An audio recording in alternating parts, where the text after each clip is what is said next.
por el Instituto Superior en Ciencias Religiosas Regina Apostolorum.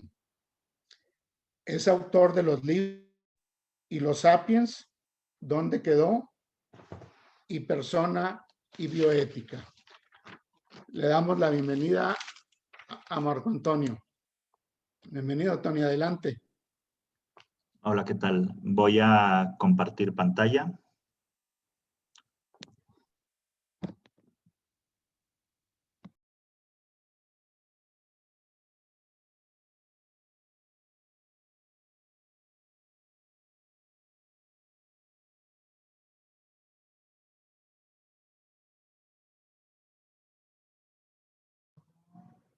¿Ahí se está viendo? Sí, Tony, sí se ve. Sí, Sí se ve. Se ve. Muy bien. Sí. Bueno, pues muy buenos días a todos. Bienvenidos a este encuentro de Pastoral de Vida y agradezco pues de antemano la posibilidad de compartir con todos ustedes algunas reflexiones para iniciar estos trabajos de reflexión sobre todo este tema de la cultura de la vida, teniendo como marco de referencia a la Fratelli Tutti. Me pidieron que hablara un poquito sobre los aspectos antropológicos de la cultura de la vida, el ser humano capaz de ser hermano.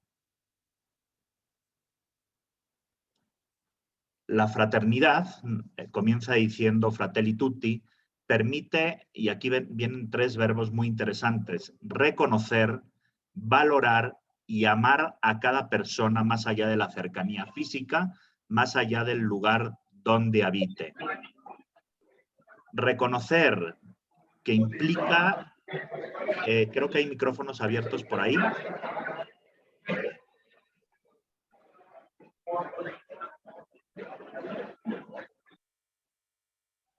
Bien, reconocer que implica ver al otro como un igual, con una dignidad propia, con unos derechos inviolables, igual que los que yo tengo, para poderlo valorar y amar, es decir, tratar precisamente como hermano.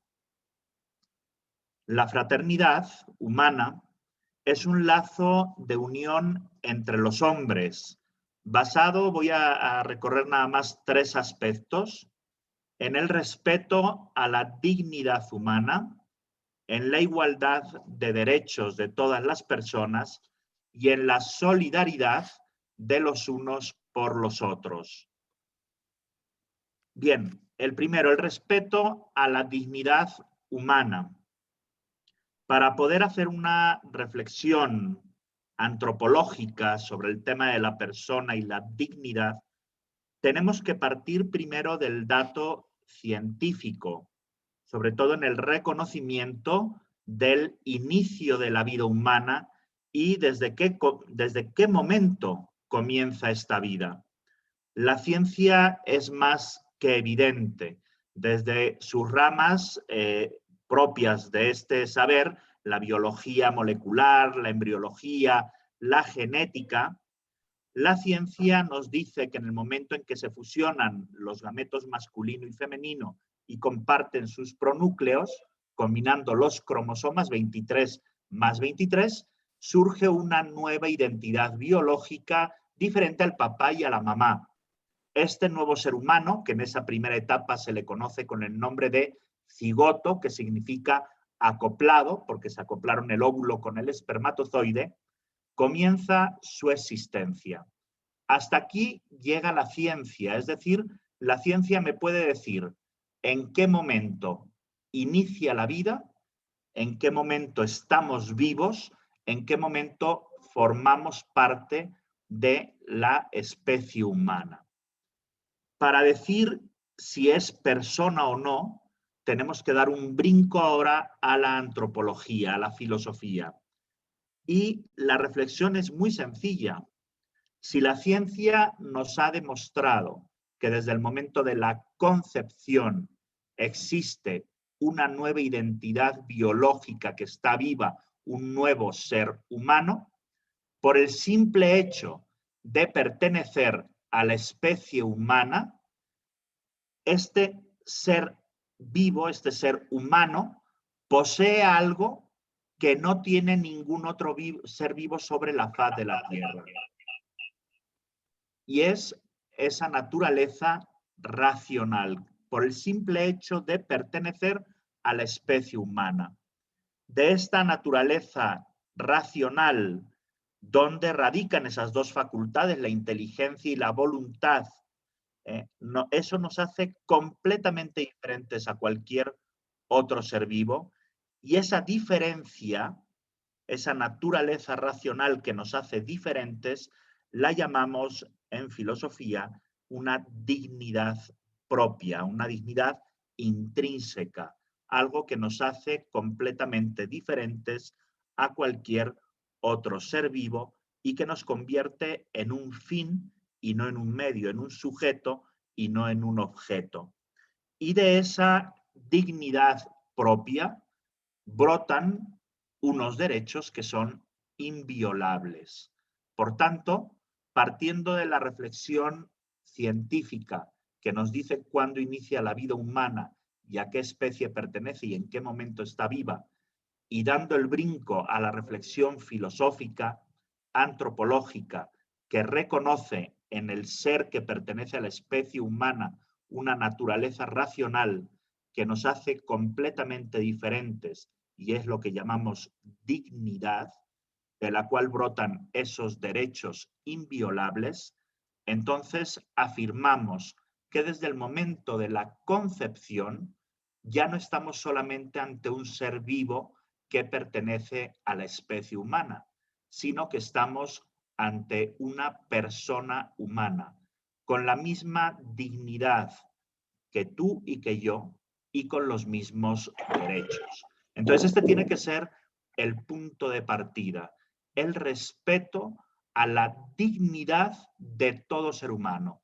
¿Desde cuándo? Desde el momento en que comienza su propia existencia, desde el momento de la concepción.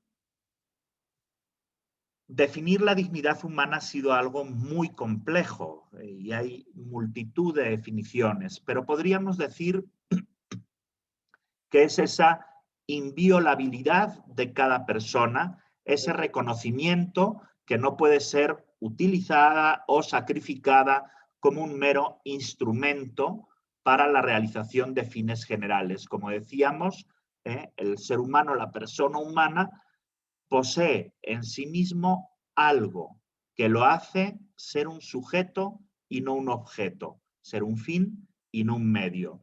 El problema viene cuando invertimos todo esto, cosificamos a la persona, perdemos de vista su dignidad y terminamos usándolo, manipulándolo o incluso matándolo para alcanzar otros fines que pueden ser ideológicos, económicos, del tipo que sea, en contra del propio ser humano.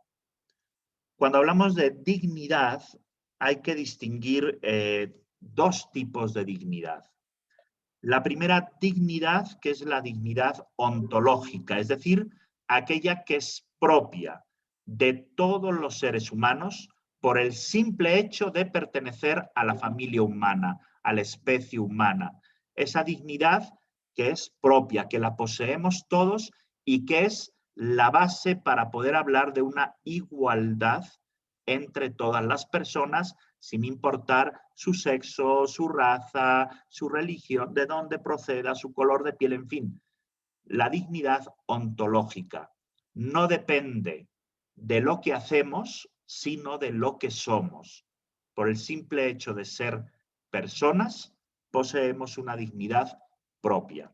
Ahora bien, a esta dignidad ontológica, que la poseemos todos, debe seguirle la dignidad antropológica o moral.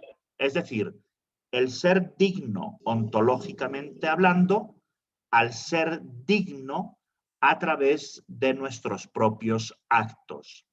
Nuestros actos nos determinan como una mejor o peor persona.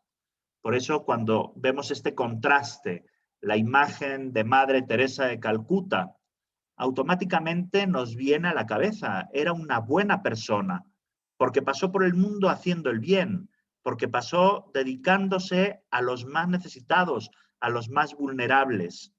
Cuando vemos la otra imagen de Hitler, automáticamente nos viene a la cabeza de que era una mala persona, que fue capaz de exterminar a millones y millones de seres humanos por una cuestión ideológica. Entonces, fíjense bien cómo ambos, tanto la Madre Teresa de Calcuta como Hitler, poseen esa dignidad ontológica. No importa lo que hagan, la tenemos todos. Pero la dignidad antropológica o moral nos construye como mejores o peores personas. Algunas características de la dignidad humana. En primer lugar, hace a cada uno de nosotros cualitativamente superior al resto de los seres vivos. No somos uno más en la escala evolutiva. La gran diferencia entre el resto de los seres vivos y los seres humanos no es una diferencia solamente gradual, sino que es una diferencia esencial, ontológica, precisamente por ese alma racional con la cual poseemos una dignidad propia y unos derechos inviolables.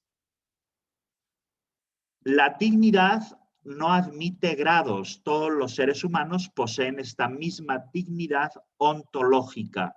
Por eso, esta dignidad ontológica no está en función de lo que hacemos, repito, sino de lo que somos.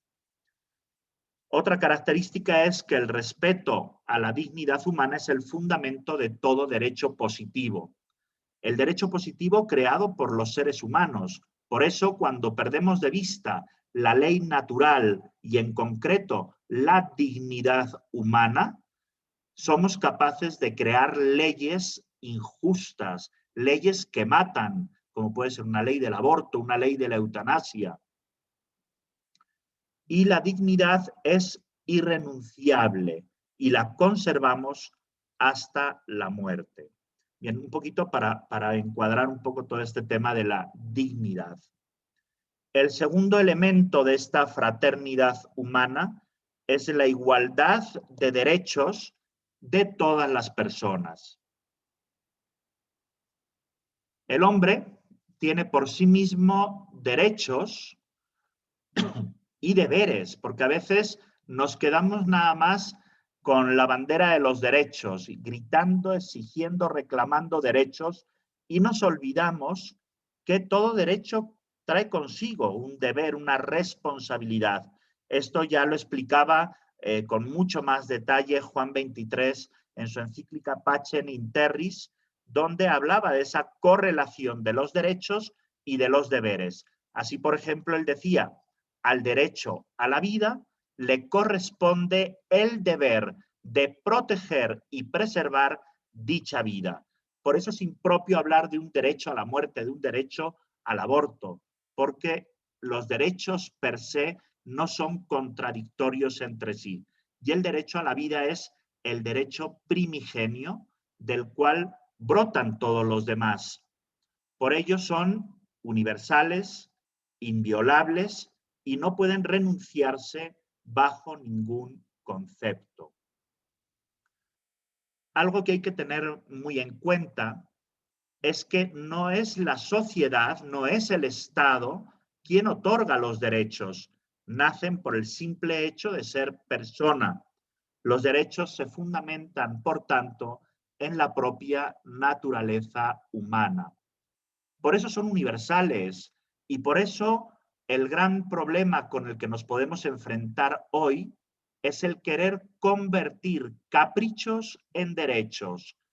Y cuando estos caprichos incluso no se fundamentan en la propia naturaleza humana, podemos llegar a exigir como derecho cosas completamente absurdas, como el derecho, repito, al aborto, en fin, pongan ahí los derechos que quieran, un derecho, por ejemplo, a las uniones homosexuales, y espero que con esto no me crucifiquen, no tiene ningún sentido desde el punto de vista antropológico, porque por naturaleza el ser humano se manifiesta como hombre y como mujer. Y lo propio es que en esas diferencias del hombre y la mujer se unan, se complementen para transmitir la vida a la generación siguiente. Una relación contra natura no puedo reclamarla yo como si fuera un derecho humano, porque va contra el fundamento mismo de lo que son los derechos. En Fratelli Tutti, en el número 22, el Papa Francisco dice que a veces se percibe que los derechos no son iguales para todos. Efectivamente, como sociedad debemos buscar, o el fin último de la sociedad humana, es la búsqueda del bien común. Por eso, los derechos son para todos, no para una minoría, no para un grupo, lo acabamos de ver el día de ayer, en fin, grupos de mujeres que violentan, que maltratan, que destruyen, queriendo reclamar unos derechos particulares. Entonces, tenemos que darnos cuenta que los derechos son para todos. ¿Desde cuándo? Desde el momento en que inicia su existencia hasta el día en que se mueran. Es muy curioso cuando tú ves pancartas de estos grupos pro aborto que dicen ni una menos a favor del aborto legal. Oye, ¿sabes que la mitad de las personas que mueren por aborto son mujeres? Aproximadamente, ¿verdad? Más o menos la mitad de los abortos son hombres, la mitad de los abortos son mujeres. ¿Dónde está ese ni una menos? Los derechos humanos son o deben ser iguales para todos. Si no, estaríamos cometiendo grandes injusticias como lo estamos viendo hoy en día en la sociedad actual. Sigue diciendo el Papa en este numeral, el respeto de estos derechos es condición previa para el mismo desarrollo social y económico de un país. Condición previa para el mismo desarrollo social y económico de un país. Efectivamente, si no hay ese respeto a los derechos de todos los seres humanos, difícilmente seremos capaces de construir una sociedad encaminada a construir ese bien común para todos. Y entonces el desarrollo social, el desarrollo económico, el propio desarrollo del ser humano se ve truncado. Y termina este numeral el Papa diciendo, cuando se respeta la dignidad del hombre y sus derechos son reconocidos y tutelados, florece también la creatividad y el ingenio, y la personalidad humana puede desplegar sus múltiples iniciativas en favor del bien común. Efectivamente, cuando un ser humano se siente reconocido, valorado, respetado, obviamente se desarrolla y se desenvuelve mucho más plenamente en la sociedad y es capaz de aportar. Es muy curioso, yo hacía una reflexión sobre algunos hechos que pasaban el día de ayer y decía, bueno, a ver, ¿realmente una mujer como mujer quiere darse a conocer, es decir, a que se le respete, etcétera, etcétera? Construye y no destruye. Estamos, hoy en día pareciera que si no te vuelves en un vándalo, si no destruyes, si no andas con todo al aire, pareciera que no existes y pareciera que ese es el único camino para decirle a la sociedad que es por ahí. Yo creo que cuando destruimos en vez de construir, difícilmente vamos a poder mostrar lo que realmente valemos y lo que somos como personas. Tenemos que ir increciendo, siendo cada vez mejores. El vandalizar, el destruir, nos va, y espero que tampoco se escandalicen, animalizando, porque dejamos de lado esa capacidad de razonar que me hace buscar la verdad, esa capacidad de la voluntad que me mueve a hacer el bien, para dejarme llevar por un sentimentalismo absurdo que termina agrediendo y destruyendo. Y el tercer elemento de esta fraternidad humana es la solidaridad de unos por los otros.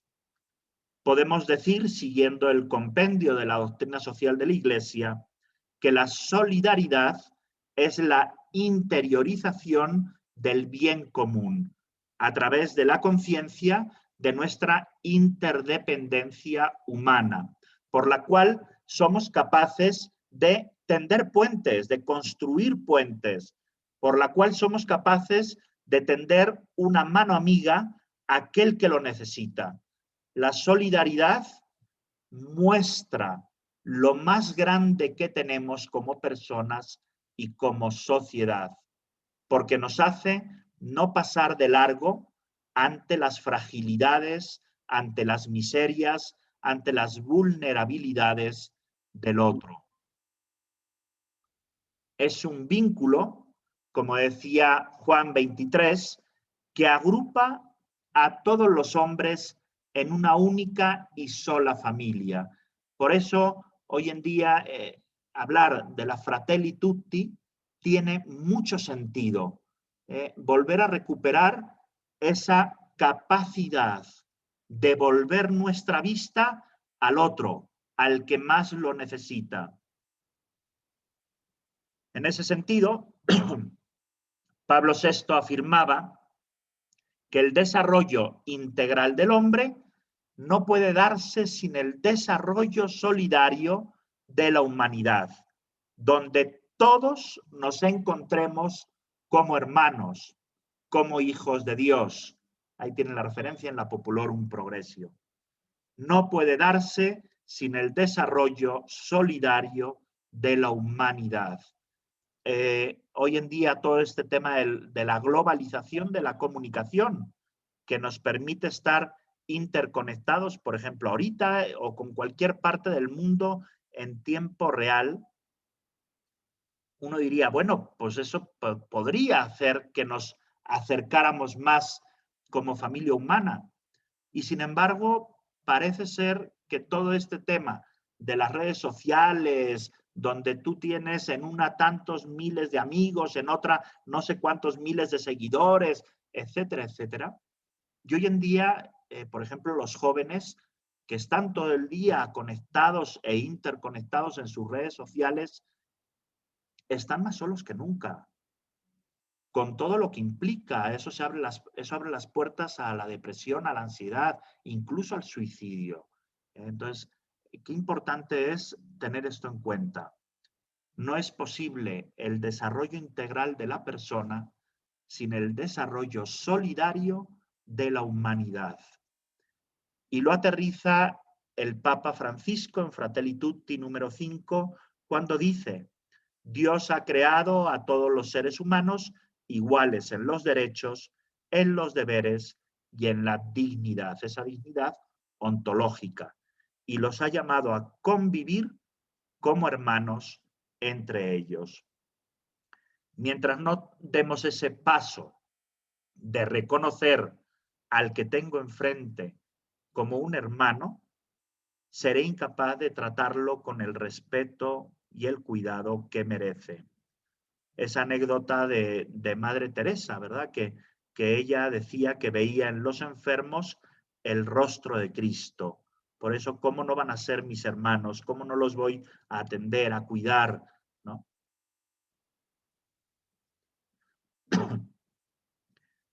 Esta convivencia fraterna con estos 3 puntos que acabamos de mencionar pone las bases para construir la cultura de la vida. Decía Benedicto XVI, la vida es el primero de los bienes recibidos de Dios y es el fundamento de todos los demás. Garantizar el derecho a la vida a todos y de manera igual para todos es un deber de cuyo cumplimiento depende el futuro de la humanidad. Y si se fijan, hoy hay una constante por destruir precisamente este derecho primigenio a vivir.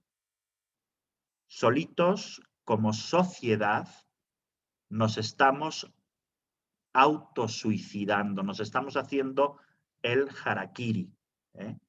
Somos la única especie sobre la faz de la Tierra. Cuando nace, por ejemplo, una jirafa, automáticamente empieza a echar las patas en el piso y en cuestión de horas ya está corriendo con toda la manada.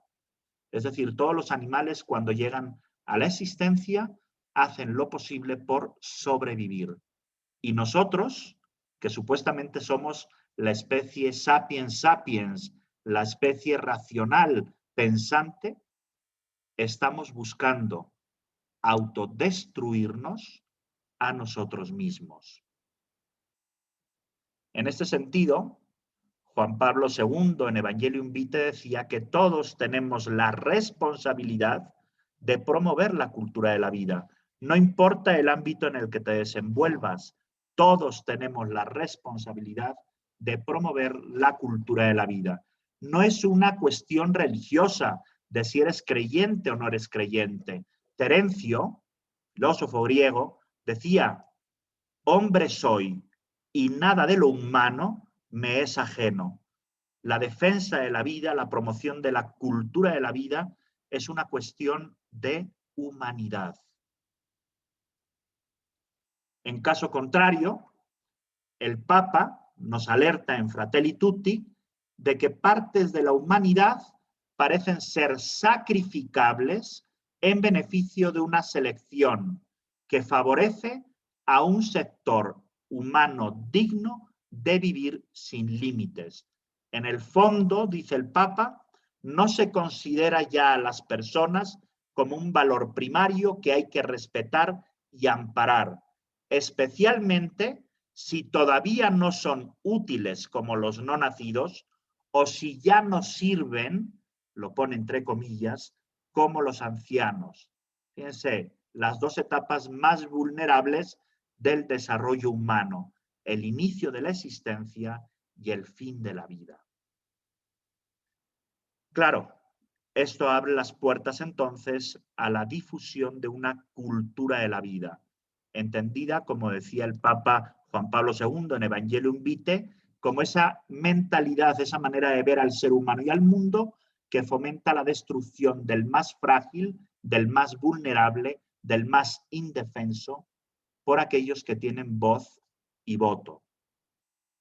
Y para cerrar, porque ya me terminé el tiempo, ante toda esta cultura de la muerte que pareciera que está ya permeando prácticamente todos los estratos de la sociedad, la respuesta nos la vuelve a dar Juan Pablo II en Evangelium Vitae.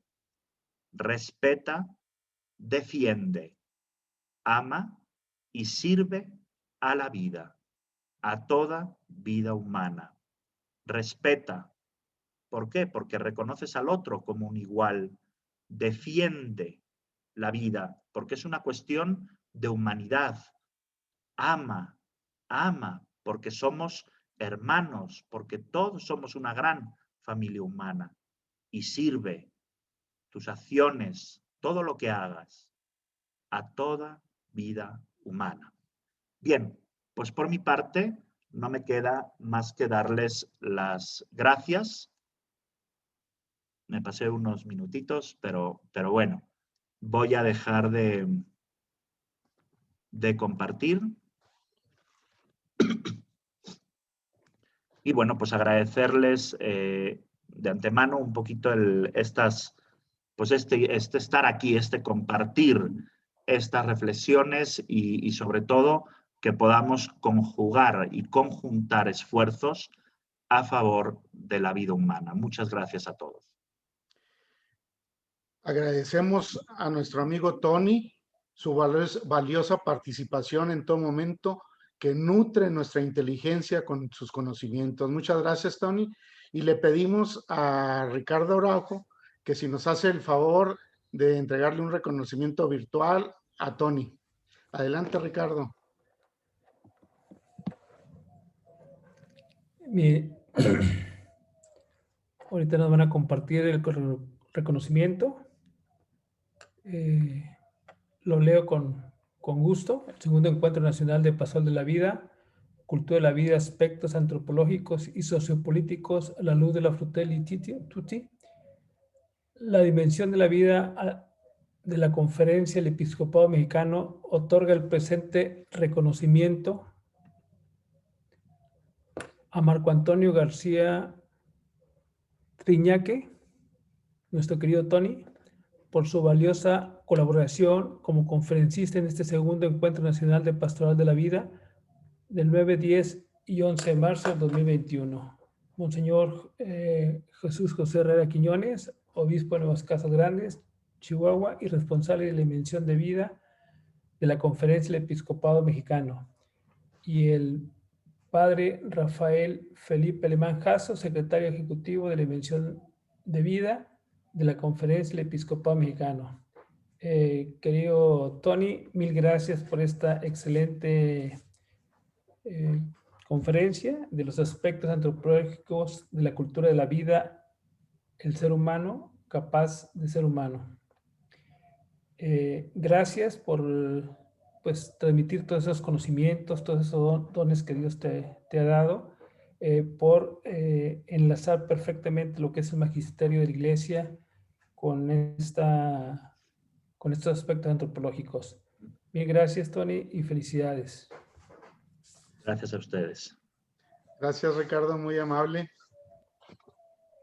Para beneficio de todos nosotros, todas las charlas serán grabadas y se subirán a la página de la Dimensión, que es www.dimensionvidasem.org. Muy bien, pues para seguir con nuestro programa, ¿verdad? Y seguir